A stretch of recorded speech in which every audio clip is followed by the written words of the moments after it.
Hello, everyone. Welcome to Mo We Talk. We talk football. Arsenal. Arsenal, Arsenal, Arsenal. There's this saying going around. Why argue with an Arsenal fan when all you have to do is wait? it's, I will not lie, I am even more calm right now today. Yesterday, I was buzzing. I was buzzing. I am happy because the world as we know it today is a peaceful one.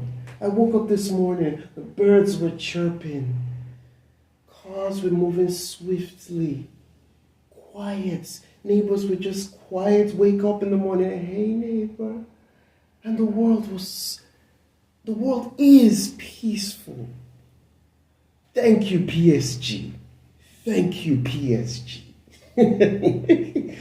Honestly, for real though, I kind of had a feeling that Arsenal would be eliminated because the fact that they didn't even win at home, and I knew for some reason, I just knew that Paris was going to be a tough ask. The atmosphere is going to be aggressive. The PSG players, look at the kind of teams they've already taken out. Our current champion in the Premier League was eliminated. They were eliminated by PSG. So there's quality in that team. There's serious quality. In fact, PSG really is what Blue Coat should actually be doing.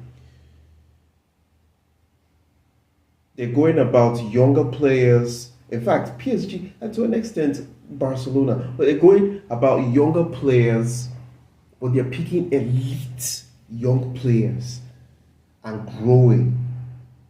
I'll get to Chelsea later on.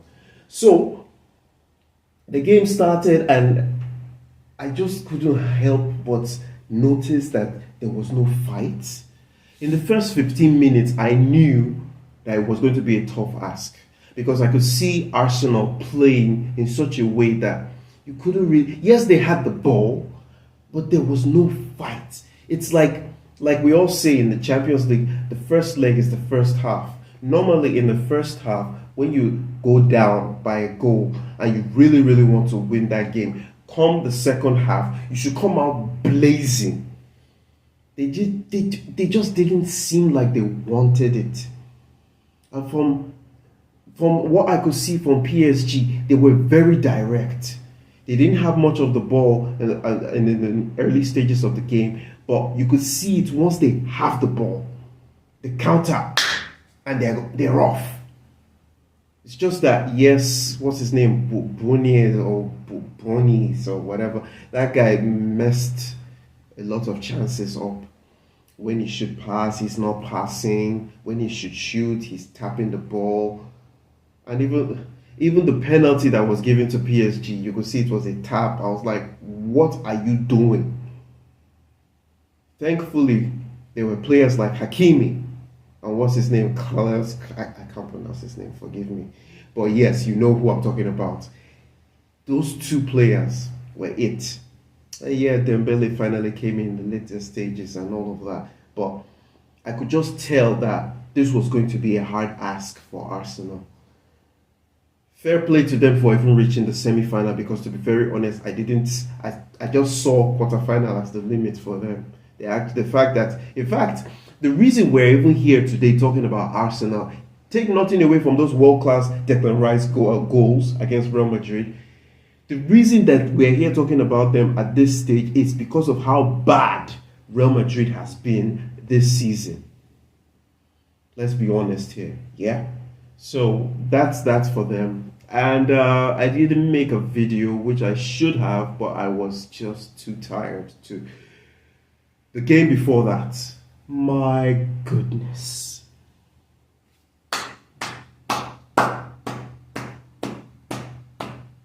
My goodness. What a game. Back to back entertainment.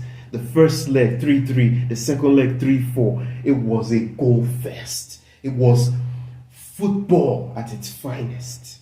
I enjoyed that game.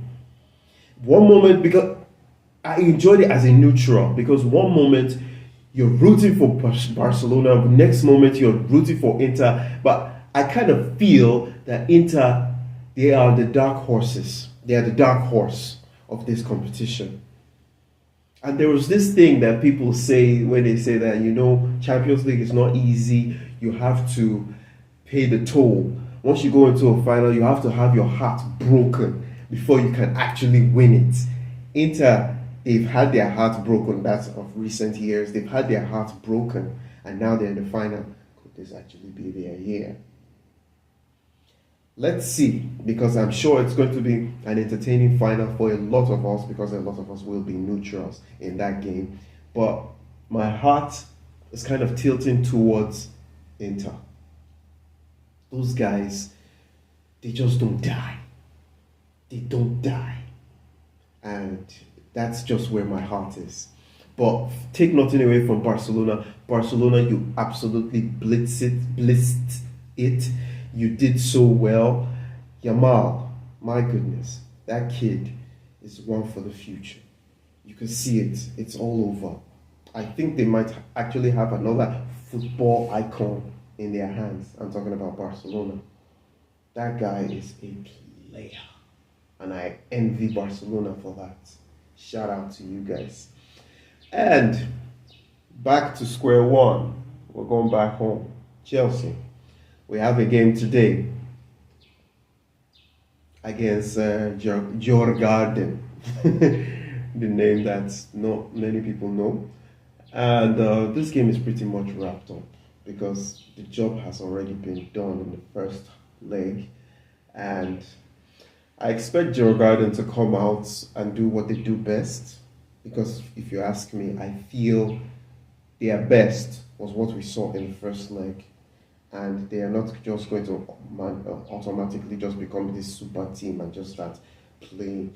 In fact, the only way they actually get a significant result in this game today is if Chelsea takes their head off. If Chelsea just switches off completely because they just feel this tie is dead. I don't see any other outcome except Chelsea just going through to the final. In fact, for me, that final is the real first real test in the Conference League, which for me, we should not even be in this competition because it's so low. But yes, Chelsea, in spite of how bad we have been, have a chance of actually winning silverware. Arsenal. If you did, it's funny. It's so funny because Manchester City, they are in the FA Cup final. Is it FA? Yeah, FA Cup final. Newcastle has already lifted silverware. Man United and Tottenham are both halfway through to the final of the Europa League. Chelsea, which is basically theirs to throw away, the silverware. You telling me that Newcastle, potentially Man U or Tottenham, Manchester City, Liverpool, and Chelsea may all have a better season than Arsenal? Arsenal fans, y'all need to. I don't know. I really don't know. I saw this video clip of Don Robbie saying that you cannot say we have a better season. You cannot say you have a better season than us because we're not in the same competition. Hello? Duh. You don't have to be in the same competition to actually know if you have a better season than another team. Because, take for example, if I say Barcelona has a better season than Arsenal, will you now tell me no because they are not in the same competition? A cup is a cup. What does your trophy cabinet say about the season? Yes, that's what counts. That's what counts. Right now, Newcastle has a better season than you. Man City will probably have a better season than you. Either Tottenham or Manchester United will have a better season than you. And Chelsea, except they throw it away, will have a better season than you. Why? Their trophy cabinet says so. Period. Okay? Period. Because now I see a lot of you bringing all the excuses and all of that just to, find leeway to escape, to slip away. Anyway, that's all I have to say for now. We look out for today's game against Djurgarden, Chelsea's game, which I am predicting right now that it's going to be an easy win, but not a heavy goal, tally. It's going to be an easy win. I'm predicting probably 2-1 thereabouts. Because I just feel that the Chelsea players will be too relaxed, but I hope not too relaxed to the point that they actually start to worry about their qualifications to the final. But yeah, so that's basically it. Champions League as the season winds down. So I'll see you guys after the game. There'll be a review, of course, and I guess that's it for now. Shout out Arsenal. Take care of you guys. Bye. Later.